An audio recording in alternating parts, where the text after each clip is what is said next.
All right. Hello, everyone.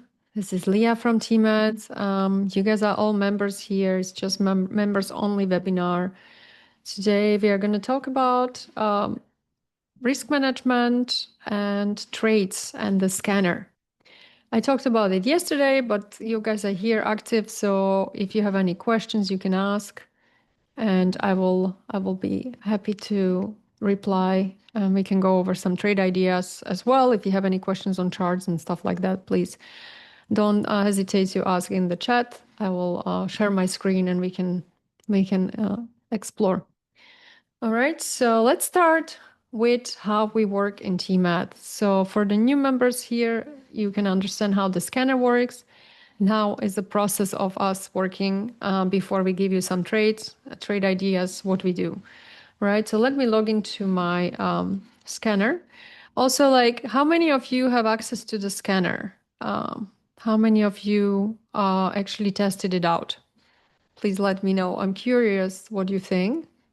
And we will be, this is just an alpha test of the scanner. We will be, of course, redesigning it all after we get all the feedback from members using it. And then we will do the beta test. And then in a couple of months, we will have the full product ready. So then everyone can join. For now, we can only have, hi, Yoxan, nice to see you. Only have a certain amount of people there because we don't want to crash the system. As I said, it's just alpha, it's very fragile. So we just do it literally for the user experience so people can see what it does, how it looks, and give us a feedback. And we are changing stuff daily in the scanner. So let me share with you charts. Okay, let me share screen with you. Share. All right, so now you're gonna see the scanner. All right, TMAD scanner, TMAD app is right here. It's currently a web app. We want to keep it that way because we don't want to be paying Apple and be on Apple's mercy or Android. We're going to keep it that way. You can put it in your phone under bookmarks and it's going to be basically an app, right? So that's the point we are keeping it this way. And so number one, what we look at is momentum, right? The ones who are using scanner, you see here is a momentum score in the corner, and you can simply scroll up. So you will see the lowest momentum and you can see the highest momentum in names. So as we can see, Dow Jones is still having the highest momentum, right? So industrial stocks are flying. Then you see this little icon here at the spark line, 90 days, and you see that Dow Jones recently chopped around the support was before a resistance and then broke out. It just goes higher. You see the trend is also great. So we are in a nice uptrend, all right? Okay, Project D, if you want access to the scanner, I think I sent you a friend request yesterday in Discord. Just accept my friend request or send me a friend request too. And then we can communicate there and you give me your email and I will send you instructions. Okay, so for everyone who is a Discord member, please send me DM, add me as a friend in Discord. Make sure it's Leah the Trader, so you don't talk to scammers. And send me your email that you have linked to the Discord and Stripe, what you paid with, and then I will send you invitation and you can test out the scanner and give us a feedback. All right, so when we work with Alessio, what we do, we basically look at the biggest momentum for now. It is Japan, which of course Japan was flying. And then of course you have to look at the unusual flow, all right? So we'll see that there is a lot of call volume coming in, but also call selling. Call selling tells you that there is some hedging going on, right? Which is normal. There's always some hedging that's going to be happening when there is a huge flow. XLP has some put flow, and of course we have negative jacks as well. And as you can see, we are on a resistance. So we are for past 2-3 days selling off a little bit on XLP. And we talked about this on Sunday when we saw already on Sunday that this will be happening. So let's look at XLP. Right, so we see there is a little chop. As I stated, I'm not going to worry about this because it's just a little bit oversold, overbought, and we broke out this level, but I think we're gonna probably cool off for a couple of days and then go higher. That's our kind of proposal here, because you see, we were chopping around these levels since August 24, so a year and a half. This is a huge breakout. So the breakout needs to retest a little bit, and most likely we are taking off higher. So the scanner warned us about it, but we are not worried because, again, there is a huge momentum and we are just now in a chop. So you can just see all of those, right? So you pay attention to what names and what these are ETS, which ETS have huge flow, right? TV as well is right now on a resistance, needs to break out. You have all these countries, XOP, Freedom. So then what you can do, you can go into those sectors and find names that are in those sectors. And what we do, we find charts and we look what is in this ETF. And then we go over all of those names, right? And then we will see the names in those sectors and we will pick charts that look the best, because you can buy just the ETF. If you are trader who doesn't like too much volatility, it's totally fine to buy ETFs. I personally own Freedom. I own a lot of other ETFs because they are trading nicely and they're not as volatile. I don't have to babysit them all the time. I also love, of course, individual stocks, but to each their own. If you have a job, you don't want to be babysitting stocks and you don't like too much volatility, this is a great way. You can just buy the ETF. XLE, of course, energy, but now we see a little bit of coal selling. So XLE, let's check XLE. We're going to be a little bit careful. So what the scanner is doing, it's basically showing you the direction, showing you, is this a good time to join this trade or not? So if you see XLE chart and you see you are on a resistance and there is a little bit of coal selling, most likely you're not going to go in here, right? This is a little bit too overextended. You kind of want to wait until it retests. So that's what it's basically doing. So HON is part of XLP. And that's what we found for you last 2 weeks ago, right? We looked at XLP and we saw that Coca-Cola, PG, and HON, for example, are parts of this ETF. All right, so they are defensive stocks. So we found the entries for you, which was Coca-Cola around 75, and PG was entry 153, and HON, whoever took this one, is amazing breakout, right? So then you can go to the scanner and you can type in HON and you find it, right? So you see also the jacks and you see there is still some positive, there is almost no put gamma. So there is not much hedging. So there is not much, people are not betting on this to go down any soon. The next one we see is, that's a little bit bigger, is 250, right? And then even up to 300. So this name is going to go. This is a longer term swing. Of course, you know, with this kind of names, they're not moving as volatile as tech.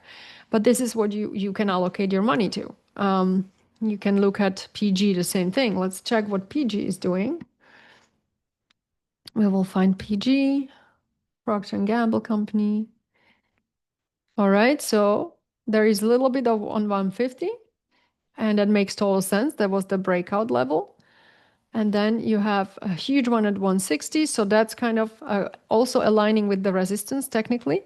So that's the first target. And then we will probably trail stop and revisit. But then you have super nice one at 165. And that's why we have a little bit of supply as well here. So 160, then 163, 45, around that level is another place. I'm going to stay long in this one, quite frankly. I will be just trailing stops, but not quite yet. I want to give these names more time to work for me, right? And if we have a little bit bad news this week again with tech, I would be happily in XLP because it's a nice hedge for me. Let's look at Nasdaq. All right, so Nasdaq, guys, I'm sorry to say that, but this does not look bullish to me. We are below 100 and right at there, and we are scaling. The volume is going down. You see here, this is very important when you are having a reversal. You want the volume to go up. You don't want it to stale. So you're staling on the way up, which means we most likely going to retest and go back down. So that's why I give you these levels. We can just dip to 25K and then go higher, but this is a huge level to overcome.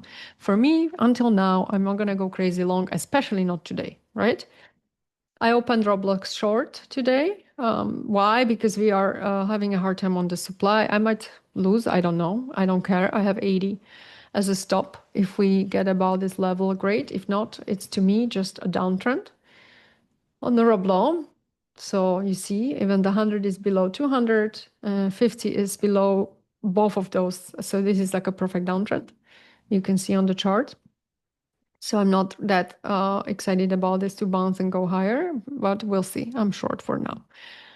All right, so let me see if someone is okay posting. So if you guys have any stocks you want me to look at, this is basically the scanner, right? So when I want to take a trade, I look at this and I will decide based on what scanner is doing. If my technicals align with the scanner, great. I'm happy. Meta, not nice. Meta doesn't look good, right? It's telling you we are call selling, we are in downtrend. There's a big momentum towards downside. Not good, right? Nvidia is also in chop. You see, here's neutral. Nvidia is just sitting there, not doing much. We would need a really strong breakout on Nvidia about 193 on a good volume, but this to me is just really, dead capital for now. We'll see if we manage to get above. If not, then I'm staying away. All right. Coin, the same thing. It's in a terrible downtrend. Huge red flag. Do not go in. Amazon is still in downtrend. I bought a little bit today for a long term, as I was writing yesterday I was writing about Amazon. Amazon, I think in the long run, is going to do really well. There is a little bit around 200, some little negative jacks below, but otherwise we have more positive. So I'm playing the bounce. I think we're going to bounce here. And if we would have really bad correction and we get to 160, I would be happily buying more. But that's pretty much the trade of 2026, right? This year is choppy, guys. It's trading is fun if you do it really fast. You need to get in and out fast. And if you have huge move like we had on Figma, it's good to take some gains because after huge move usually comes a lame day or day that's going to be a retest, right? It was up over 13%, so we locked in some gains. HIMS, I'm going to give it a couple of days and see if I see that we are failing with strong momentum, I'm going to get out, but we'll see. We'll see. This could gap fill a little bit. All right, risk management hedging. You guys wanted the hedging. What questions do you guys have around there? Just let me know so I can, because hedging is a huge, huge, huge, huge topic. You can hedge with a lot of different ways. And I'm not sure if you guys want to hear the options hedging or what would you like to learn about? Just let me know. We can go into colors, for example. That's my favorite one. What we are doing with the portfolios in TMAD now, it's also hedging, basically. We are buying defensive stocks just for stocks, not just buying them blindly, but because we are seeing the rotation there and we are seeing the momentum on scanner, we are buying those, right? Okay, Doxon has a question. Finding the right expiration for options hedging. Okay. So when it comes to options hedging, is I prefer longer term options because I have more room for error, right? If you do the short term, that's more just trading. You're betting on a very short bounce or dip in the market. So for the SPY, when I do SPY or QQQ, the indices, I do at least 2-3 months, at least, sometimes even longer. They are more expensive, but you truly are having an insurance for many months, right? So we know that seasonally March and April are very weak months. So I'm sorry, February, March. So you want to go at least into April, if or even into May, because if we have a big dump in March or February like last year, and then we start recovering into April, that's when you want to close. So let's look at last year, for example. So you see, we started being after President Day, that's usually the time. So you see, we started selling off. First, we were chopping. It's very similar to what is happening now, right? This kind of public distribution, it's called, where the buyers and sellers are fighting and it's just nobody's winning there for a long time. So you see, we were basically in public distribution last year from like October, November until basically February. And when you look at now, to me, it looks the same. We started in October and we are doing the same thing again. Public distribution is the third cycle of the market or asset. And that can end up in the, again, in the second one, which is a markup. We can go higher. That's fine. But it also oftentimes goes lower to the 4 stage. So that's why I'm saying if we start selling off maybe into Nvidia, we're going to go a little bit higher. If there's anticipation, Nvidia likes to run into earnings, which it doesn't look like that for now, but it could. And then maybe after that, it's gonna take a nosedive. I might be wrong, but I have these scenarios in my head because seasonality is extremely powerful. And also remember, we are in midterm year. A midterm year is super choppy, and there are a lot of pullbacks and corrections in midterm, especially into the election. So the first part of midterm year, after doing like analysis of last 120 years of trading, it's not a good time. It's pretty volatile time. So you have to be trading a lot, or you just don't look at your portfolio if you're investing.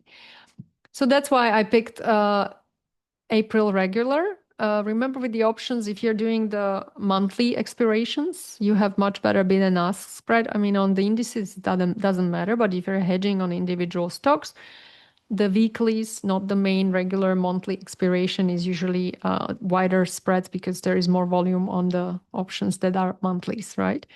So that's why Ox and I chose April for now. The reason there is also the theta will kill you, and it starts killing you a month before.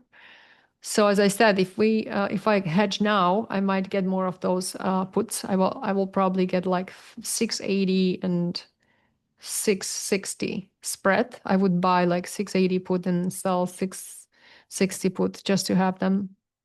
Then you're gonna close them if we have any sort of dip, or if we don't, then you will be closing them when we break out to the all-time high and we secure the resistance as a strong support, because then we are in highs and you don't need to hedge anymore for that low, right?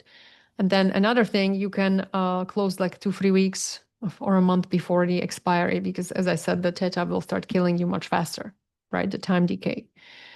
So that's pretty much it. I see people hedging even 6 months ahead and into a year, So since again we have midterm in November, there will be a lot of opportunities to have a correction or dip. You might even get options till December. The issue there is only if the market starts rallying, then you might want to close them, because you can lose money. So you wouldn't want to like have a SPY at 750 and still hold 660 put. That wouldn't make any sense, right? All right. So with the yearly options, you want to close about 2 months before the expiry, right? Because again, like if it's your yearly, it's gonna first 6 months, the theta is not gonna be killing you at all, and it's just starts a little bit, and then it speeds up into the expiry. Question is, do you normally hedge individual stocks? Yes, I do all the time, and I'm for fact looking into hedging on it for earnings, because I owned this one for a long time in my long term. So I want to do some research tonight. The earnings is on Thursday, and I want to see what's the implied move.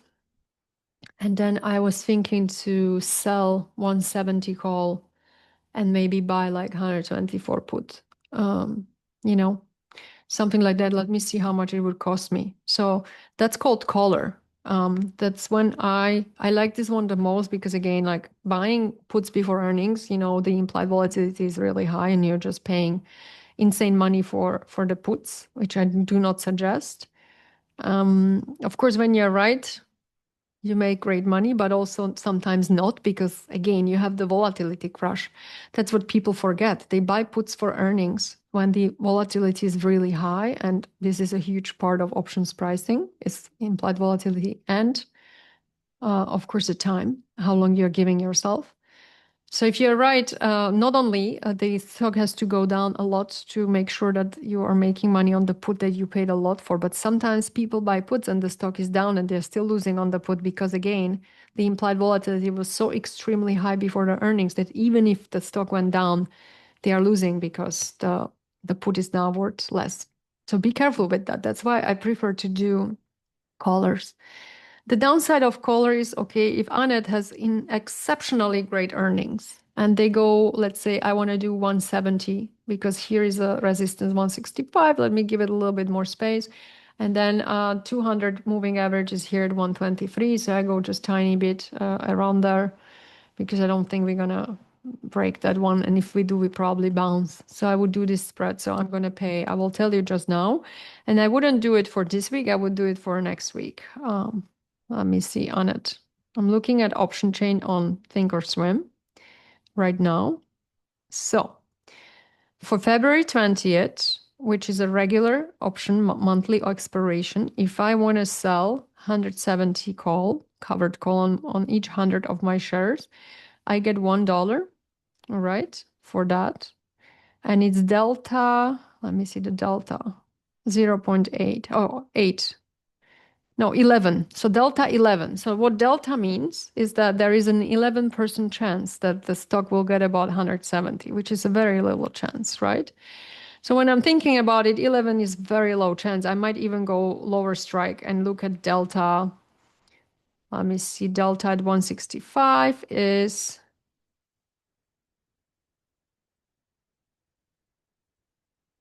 0.16, so 16% chance. All right. If I would sell covered call at 160, it would be 0.25. That is already a little bit too much for me. I don't want to get rid of these shares. I want to own them. So 165 would be approximately where I could go. Again, there is a resistance. So even if it would get there on the earnings, maybe next day it's going to bounce because it's a strong resistance. So 165 covered call, it's 16 delta. I will get $1.50 for that covered call. And now I want to buy put for this money. So as I said, 120. So what will give me $1.50? All right. So I will get 122 put, okay, for $1.50 around there. So that would be a free trade. Okay. Of course, this would have to dump a lot. But again, if it does, I will be keeping this premium and I will be printing on the put. If I want to pay a little bit more money and I want to hedge my position a little bit higher because I don't want to be hedged below 122. So let's say I go to 130. I paid 296 and so it's about $3 and I would be at 130. I'm hedged below there. And this whole thing, so the put is 296 that I would be buying and I'm getting $1.50 for this. So my trade hedge would cost $1.50 on a contract or $150, right? Times 100. So that's how I hedge individual stocks usually. So again, the downside is if the stock would have an excellent earnings, goes about 165, well then guess what? I have to sell it, right? Because it would be my shares would be taken away. The upside is if the stock has weak earnings and it dumps, I'm keeping premium from one and printing on the put. If it stays somewhere in the middle, then nothing happens. I keep my shares and I'm most likely just gonna lose a little bit on the put and I can close this trade after earnings and call it a day, or I can keep it maybe 2-3 days because it's expiring next week. So I can see how the reaction is a couple of days after the earnings because the earnings first days, it's a mess. So you can keep hedged for next days and then close it next week. All right. So this is how I mostly actually hedge individual stocks that I own. That to me is the best strategy and worked the best for me with the highest profitable rate. Because again, like the puts, I mean, great, but unless you're really up so much on that stock, you don't mind to lose some money for hedging each 100 of your shares. But again, it's really expensive to buy puts before earnings. So that's how I do individual stocks mostly. But again, I only hedge individual stocks, guys, before I hedge them when I have earnings and I really want to make sure I don't give my money back. Or I hedge when I have huge profits, like when I was playing Hood, for example. I'm out of this one now, but when I was playing Hood from like $47 or here, this was my entry here, $42 last year. And then, suddenly you're up for 250, 300% on this position. That's when you're, okay, this is irrationally high. Let me just keep selling calls and buying some puts, or you just can also Yoxen sell covered calls then because you're like, you know what, I'm up 250, 300%. I do not care if I get called away. So you just on every bound, sorry, and every strong 2-3 days, you will sell covered calls. You can do that too. All right. Because I don't think that, stocks have phases, and Hood is clearly in a downtrend now. So again, look at here, we are at the which was a demand. Now it's a demand supply kind of level. So I wouldn't be surprised if Hood goes lower, but we have earnings also. So those in Hood, you can also sell covered calls and buy puts and protect yourself. I'm not in this one anymore, but I think selling 85, 105 covered call and buying like 70 put would be a smart choice for those who are still in before earnings. Because that would be a huge, you know, that will be 25%. I don't think it's going to happen. So you can even sell covered call at 100 and then buy 70 covered call on Hood, for example. We have also NBs, I think, this week. Yeah, another one. You see a lot of the names bounce, but they're all like very weak now at certain locations that it's like a make it or break it. Like we go higher or we're gonna reverse back down. So NBs you can also do. You can sell 102 covered call or maybe 110 if you worry to lose the shares. Because getting to 110, you would have to break the 100 moving average and then also break this resistance, which is highly unlikely. And then you can buy 83 put or something like that, just in case it dumps. That's a good hedge too. So I will be most likely opening hedge on tomorrow on NBIS and on ANET. Hood I don't have, but that's pretty much a good strategy to protect. Do you guys want me to look at any other stocks? How to hedge? And remember, delta, always look at it. It's on your option chain.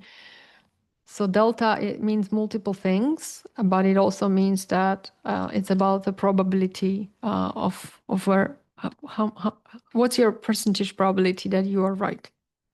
So when you're buying options and it's delta 20, that sucks because you have only 20% chance you're going to be right.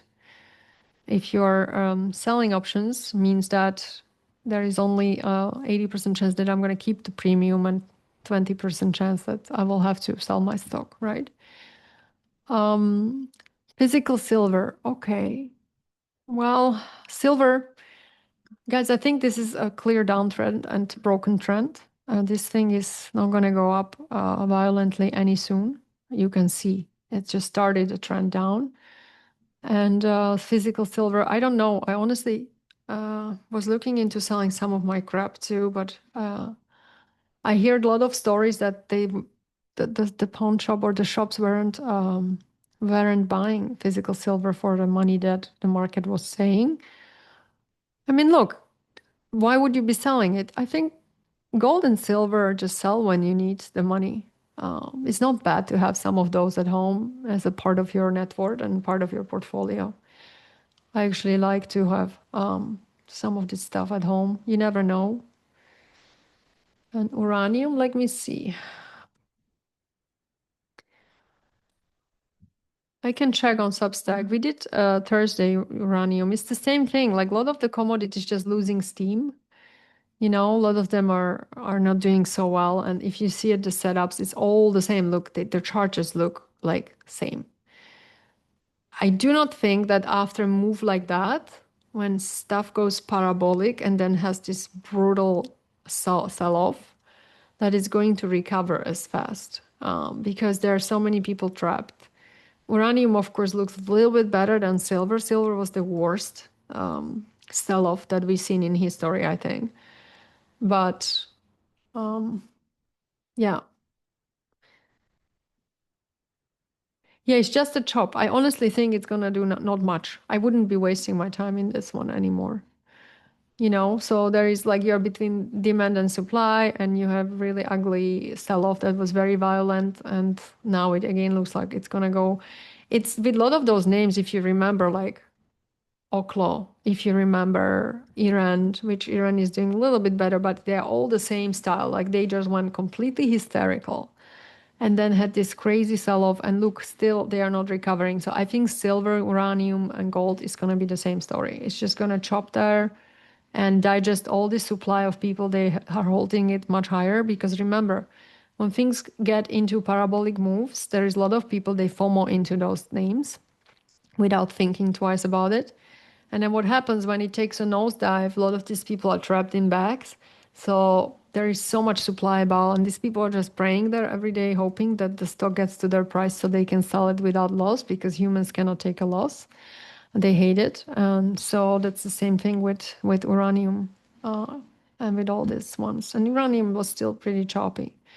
So again, if you get to the 50 on uranium, you can play the bounce, but there was already one bounce and it didn't hold. So quite frankly, second bounce will be probably even weaker. So be careful, because if it breaks the 50, you're going to go down most likely to 43. ABX, mining stock. What are they mining? Barracks. Yeah, they all look the same, you see? Very similar chart. So you have the 100 there. You're on 50. Okay. So this trend is not as horribly broken. You could still bounce here, but look, you need to, like, the volume yesterday was great, but now the volume is dead. So you kind of want to have a volume push about the 50 moving average, and then you can hope it's going to get up to the 67 and then hopefully higher. So here you see this chop. There will be a lot of supply of people. They will be sitting on this stock. So that's going to be your resistance most likely around 68, 69. So again, if you get really nice bounce here about the 50 moving average with strong volume, right? The volume is extremely important. You can go higher to the 67, 69, but then be careful because you have all these people here stuck. If it breaks down here, I can guarantee you it goes down to 55, because look, it looks like a bear flag. And 1, 2, 3, 4, 5. It's basically mini Elliott waves downwards. BSX. I'm gonna learn. Oh, Boston Scientific. Oh, that's the robots, no? They did like a really nice flip yesterday. Did you guys see the video? Oh my God, that robot. I can't even imagine to have this kind of thing in my house. I would be so scared. All right, so look at the RSI. One thing to learn about this RSI, it is super, super, super oversold. Ideally, you wait, because the oversold conditions can last a very long time. Doesn't mean that it's going to bounce. Once you get back above 30, it means that there are buyers and you want to then play it. That would be ideal, okay? Because right now it can continue lower. You're catching a falling knife. You don't know if it's going to bounce. But the moment the RSI gets a little bit to 30, you're like, okay, there is more buying pressure now, which is good here. Also, the volume again. Remember what I said about the volume? The volume here is pointing lower, right? So as you are going down, the volume is also going down, which is a good sign that soon we could bounce. But if you want to have more confirmation and not lose money, wait for the RSI to be a little bit higher, and then you can play the bounce. And then you can probably play it to the gap. And if it goes through the gap, then you can play the gap fill, okay? That's a good rule to follow when you're trading this kind of reversals. Also remember, when you're playing reversals like mean reversion, you want to have very tight stop, like $1. That's it. Because if it breaks these lows, you're gonna go exactly. You're gonna go much lower. When you're playing breakouts, you want to give it way more space, because the breakouts, they like to chop around the breakout level, and you don't want to get stopped out. But for mean reversion like this, $1, that's it, and wait to the RSI 30. Zoom. Let's go to the Zoom. All right. Zoom looks fine. Let me see on a bigger scale. Zoom, zoom, zoom. All right. We are about all the moving averages, a nice uptrend. You know what would be ideal? To wait for 97.58, and then you have this really nice U-shaped breakout that you can take. All right, so about 97.58, if you see the volume increasing and you get about there safely, you can play that one. It looks like a nice flag breakout too, but at this point you're a little bit late. So wait for this level, give it $5-6 stops somewhere below here, 19, 97, $7 stop, and then you can expect it to go higher. So many falling knives. What stocks industry isn't? Its consumer staples still strong. I think you came a little bit later. We had consumer staples on scanner, and it's showing a little bit of call selling. So it means that it's a little bit choppy now. I'm still staying in because look at the bigger picture on this one. Okay, so it broke out from a zone that's been there for a year and a half. And the breakout was really strong. So now even if we retest a little bit closer to the breakout, I'm still staying in, because we can take off. I would probably close if we break the 84 level, then I would be out. But for now, I'm staying in. A lot of names, nice dividends. It's a nice hedge for volatility. So, and as I said, the scanner is still showing pretty good momentum. We'll keep you posted if something changes. Falling knives, yeah, staples, CP seems like transport is great. And actually, I just wrote I just posted it in Discord and I wrote in the Substack that will be shared later on. The reason why we share the Substack later is because we are waiting for the market to close so we can run the algos for SPX and NASDAQ. That's why we have to send it. That's why we have to send it after hours. I could already send the letter now, but again, I wouldn't have the SPX and DX levels there, and a lot of people like it. This one, railroads. Transport is taking off, yes, and railroads, guys. This is Union Pacific, right? So this one I really like. That's also been in this range since February 24th, chopping around. Like you can trade those ranges too, of course. It's perfect. But the breakouts of these long-term ranges are actually very powerful, and you can start completely new trend. All right. So that's the one I'm looking at. We also had jets. So that one broke out. We gave this trade many, many times. Also, they're retesting a little bit, right? If you have this kind of a breakout, you have to have a little bit of retest, right? That's fine. So it's going to most likely create some sort of a flag again, and then you can play it again if you missed this one. If you miss a trade, you always find a new setup. It's not that difficult. Look, you're here, you could have played the breakout, and then you give it time to chop a couple of weeks. Ideally, create some sort of a chart pattern, pennant or little flag. They are very, very precise in up to 2 weeks. If you have a flag that's 7 weeks, it's not going to work that well. And then you have a breakout, it's going to probably retest again and go. Yes, Val is great. I see Val retesting also. Give it space. That's why I suggested such a huge stop because when you play breakouts, you want to give it space to wiggle, When you do reversals, mean reversion, like on those horrible falling knives, you want to have $1 stop, and then you might get lucky and you have 10, 20 hour trade. Because if you hit that reversion right and you get in and that $1 stop works, you're going to make $5 or $10, and that's a very good trade.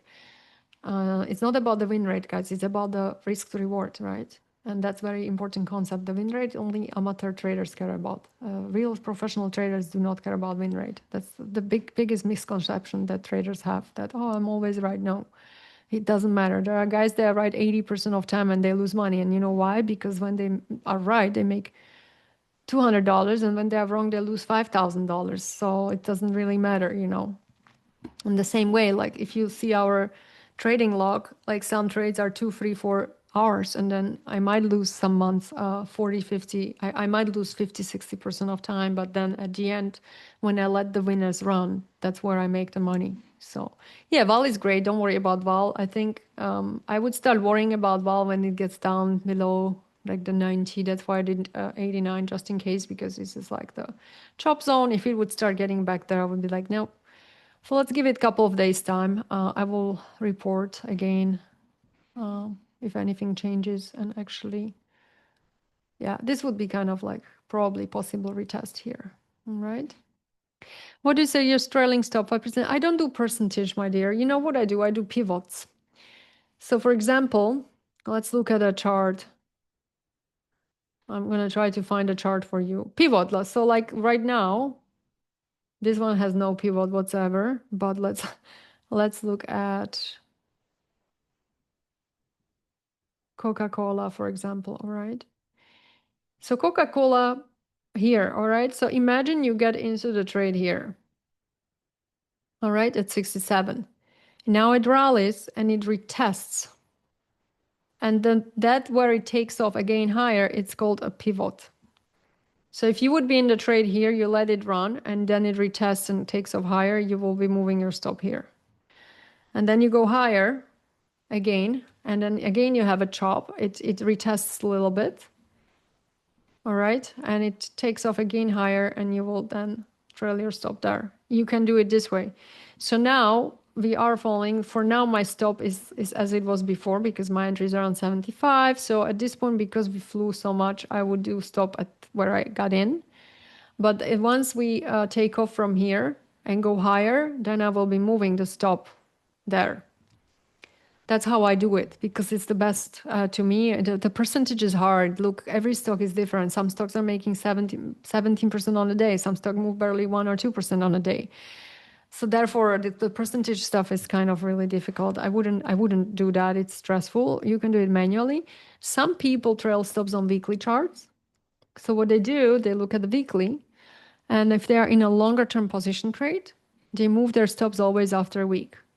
So like at the end of the week, I will put the stop here. If it breaks the week, I'm out. So this is just, we have Tuesday today, so it's not important. But if Coca-Cola closes like this, let's say on Friday, you can move the stop below because that will be an insider week. And that's very powerful pattern. You know, when you break down the inside week, inside, not insider. Insider is for Nancy Pelosi. You move your stop. So that's another one that you can play with the weeklies, right? Then of course, if you have a crazy week, you don't want to give your money back and like, oh, look at this week. So you don't want to be trailing your stop below there. Then you look at the smaller chart and do the pivots. Depends on. Okay, last one, and then we will be wrapping up slowly. SSRM to TO. I will see if I can find it. That's Toronto Exchange or what is it? TO. I'm not sure if I can find it on this one. Oh, Toronto. Yeah, I was thinking that. Oh, if this one doesn't show it to me, does it have any pink slip in the US? I could look for you. Okay, here, Canada. Boom.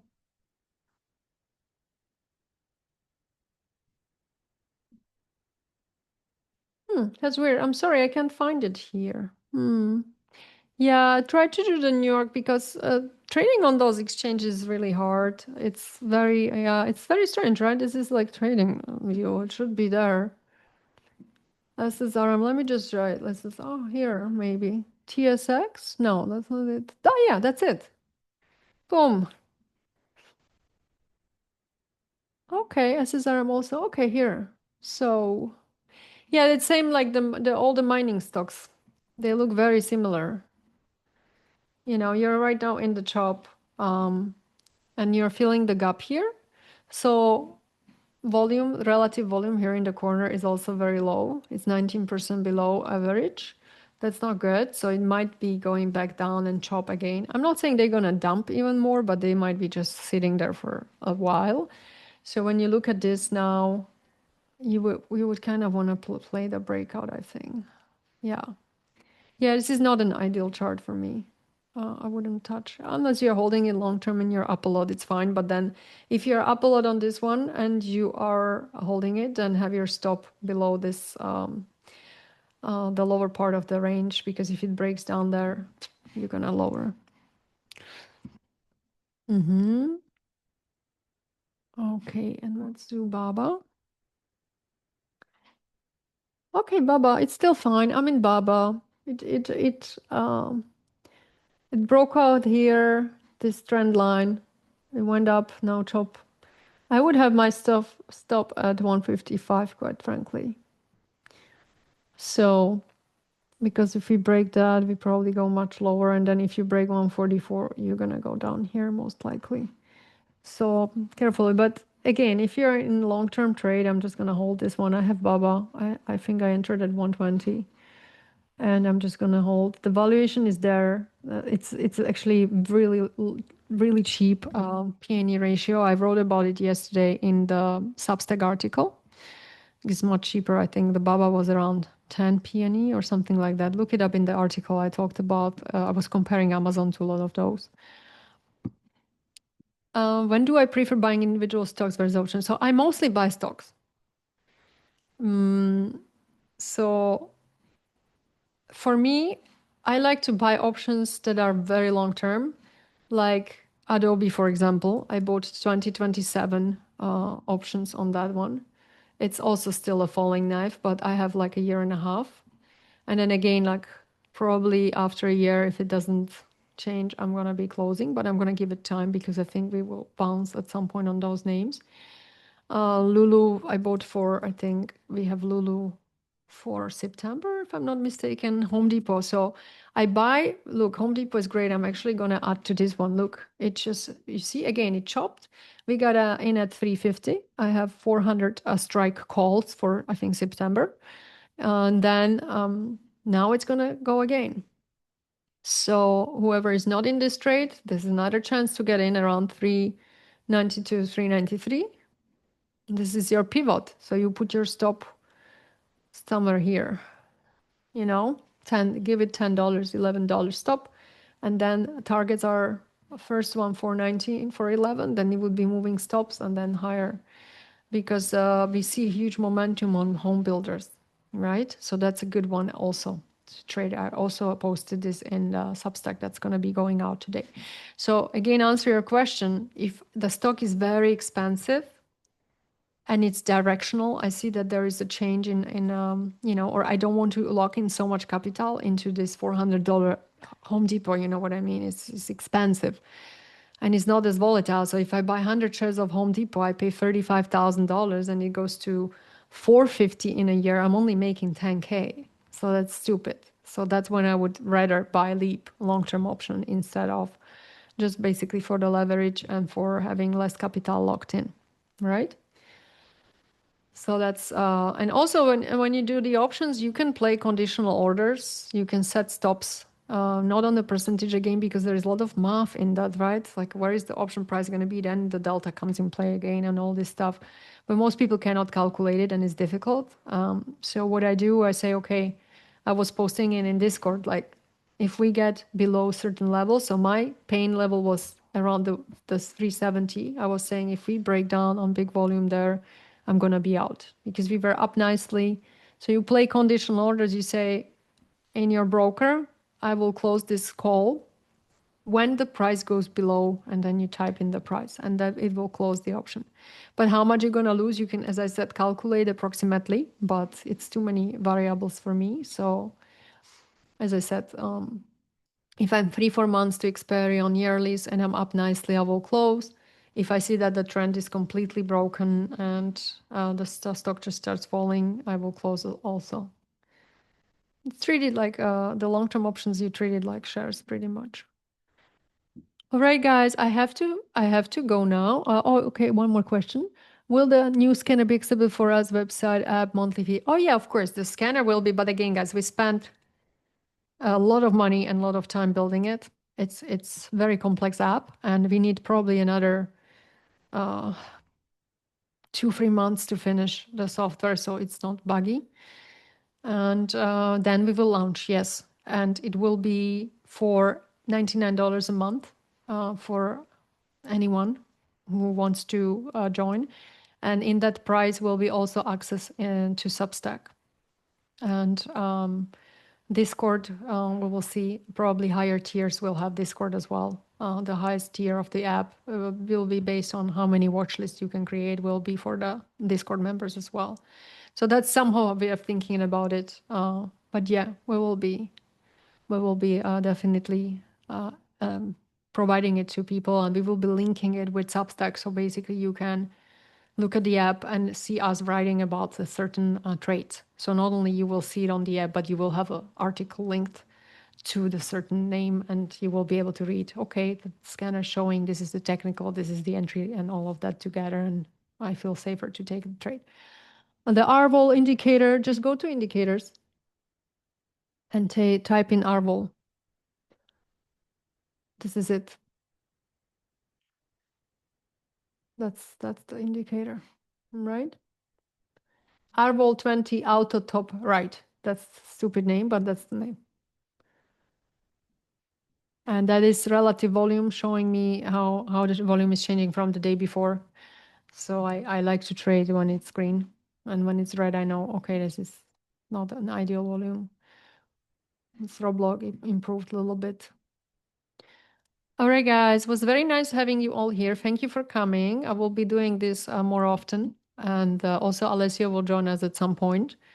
And as I said, it's just the timings are tough because I'm in San Francisco, he's in Zurich or Lugano, so we probably he will have to do it alone.